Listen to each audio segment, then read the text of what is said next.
Bonjour à tous, merci de nous retrouver pour la revue d'effectifs, le passage en revue des concurrents du Quintet de ce dimanche à Vincennes qui se disputera dans le prix d'Anceny. 2850 mètres à parcourir, des chevaudages. On aperçoit le tableau avec quelques bonnes chances, que ce soit le 4, le 5, le 8 et Eddie Duvivier qui partira certainement favori de cette épreuve. Allez, on fait le papier.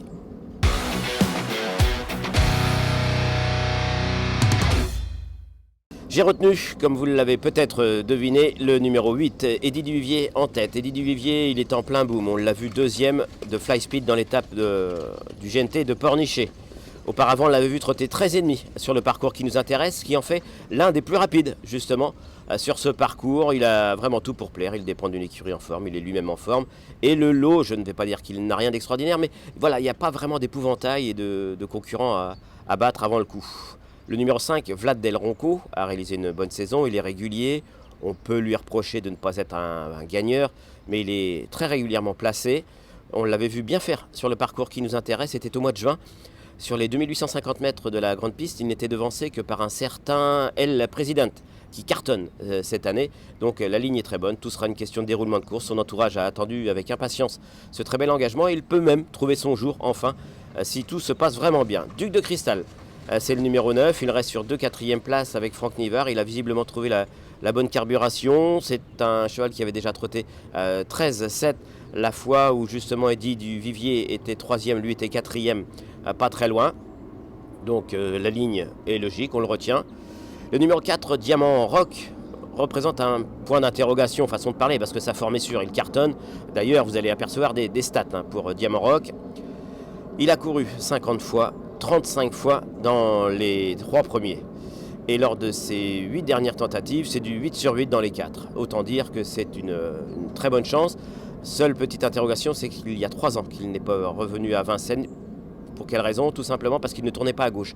Mais il a prouvé ces derniers temps qu'il s'adaptait aux pistes à main gauche, puisqu'il reste d'ailleurs sur 3 bonnes performances à cette corde. Donc en forme, c'est un essai, mais un essai qui pourrait se révéler très concluant.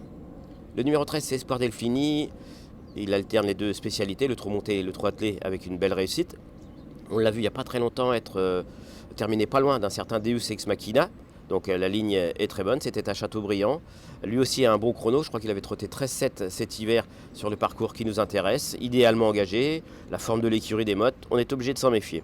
Cadet, le numéro 10, je ne vais pas dire qu'il déçoit un petit peu, mais ça fait un moment qu'on l'attend au tournant, ça ne se passe pas toujours très bien. C'est vrai que les lots étaient parfois assez forts.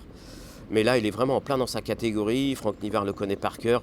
Il faut vraiment que ça se passe bien. Alors Franck Nivard, je ne sais pas si Franck Nivard a préféré Cadet pour délaisser Duc de Cristal. Toujours est-il que Duc de Cristal avec Eric Raffin, c'est très bien. Et Cadet avec Franck Nivard, c'est également très bien.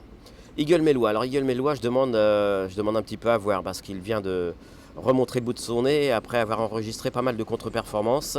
Il était 3e sur la petite piste de Vincennes, mais le chrono était très très bon. C'est un gros cheval, assez imposant. Alors est-ce qu'il va répéter, puisqu'il court de façon assez rapprochée? Et la grande piste. Mais par contre, il s'entend bien avec Alexandre Abrivard. C'est pour ça que je n'ai pas réussi à l'écarter. Et puis Enzo River, que je n'ai pas réussi à écarter pour la grande forme de l'écurie de Pierre-Louis Deshonnettes. Mais Enzo River, c'est pas sur la grande piste qu'il a réalisé ses meilleurs titres. Mais voilà, il est en forme, bien engagé. Ça peut suffire pour accrocher une bonne place. Voilà, ça c'était les priorités. On passe maintenant aux secondes chances. À mon goût. Le numéro 15, Dame d'Enfer. Ça s'est pas toujours très bien passé pour elle aussi ces derniers temps. On l'a vu prendre des petites allocations, 5e, 6e, 7e. Elle n'a pas de marge, mais elle a pour elle d'être très très bien engagée. Il y a eu quelques courses intéressantes où elle n'a pas pu s'exprimer. Ce qui m'inquiète quand même, c'est que sur la grande piste, elle a vraiment du mal à grimper la côte. Mais sait-on jamais avec l'aide de Mathieu Mottier pour ce bel engagement. Le numéro 2, Cimarron, qui vient pas plus tard que dimanche dernier de prendre la 2e place derrière un certain El Magnifico de Loup, mais c'était sur une courte distance. Et d'ailleurs, quand on regarde toutes ses dernières performances, c'était sur des courtes distances. Dès qu'il évolue sur des parcours de tenue, il est un petit peu moins percutant, et cette fois-ci, en plus, il se présente à une semaine d'intervalle. Dimo de Cagne, le numéro 16, découvre un super engagement, il est en forme, il l'a prouvé ces derniers temps en province, parfois sur l'herbe ou parfois sur le sable, comme à Laval. Le problème pour Dimo de Cagne, c'est qu'il monte ici un peu de catégorie, le rythme va être plus soutenu dans ce quintet parisien. C'est pas un interdit, loin de là, il peut tout à fait être 5e, voire 4e, et il n'y aurait pas à crier au scandale. Mais il y avait des choix à faire. Le numéro 3, Kate de Ré, avait réalisé un super printemps, un très bon début d'été également.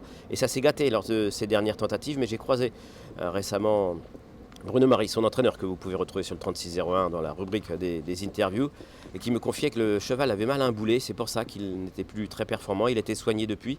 Il est beaucoup plus souple et selon Bruno Marie, il est prêt à enregistrer une bonne performance. Et il me disait que dans ces lots de vieux, pour reprendre ses expressions, il suffisait d'avoir un bon déroulement de course pour accrocher une petite place, ce qui peut être le cas de Kate de Ré. Saïza Teguen, le numéro 12, à 10 ans, on a du mal à le situer. Alors il y a une bonne performance. Il y a une 4e place cet été à Enghien, mais c'était dans un lot peu fourni, ils n'étaient que 8, il y avait un disqualifié, d'autres un peu fatigués, donc voilà, c'était une 4e place, on va dire, chanceuse. J'ai du mal à le voir surprendre ici. Et je terminerai avec Eline, une rentrante de qualité qui avait réalisé vraiment un carton cet hiver avant d'être arrêtée au printemps. Elle effectue une rentrée après 5 mois d'absence. Alors Romain Derieux, son entraîneur, nous a confié qu'elle serait ferrée lourd, que c'était vraiment une vraie rentrée et que pour elle ça serait compliqué, ferrée lourd et avec du confort.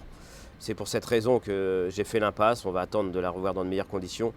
Mais c'est vrai qu'elle n'a peut-être pas besoin d'être à 100% pour accrocher une 6-7e place. Alors sait-on jamais, mais pas cette fois-ci. Et puis ça sera plus dur pour les délaissés. L'As Design Genilou et le 7 Stiot Bélan qui face à une telle opposition n'auront pas la partie facile. Allez, c'est l'heure de notre choix.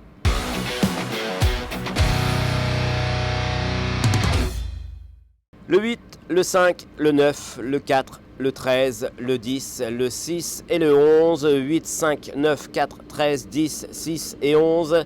C'est ma sélection pour ce quintet. Maintenant, c'est le petit cheval du jour. Le petit cheval du jour qui n'est pas spécialement petit et qui est très bon. C'est le 607 Harvest de Bullière. Alors Harvest de Bullière, il était 5e il n'y a pas très longtemps du Critérium des 4 ans sans être des plus chanceux. Il a déjà trotté 11-7 sur le parcours qui nous intéresse. Là, il revient dans sa catégorie. On l'a vu être devancé par Onek il n'y a pas très longtemps. Donc, dans ce lot qui n'est pas très fourni mais qui est très bien composé, Harvest de Bullière peut renouer avec le succès.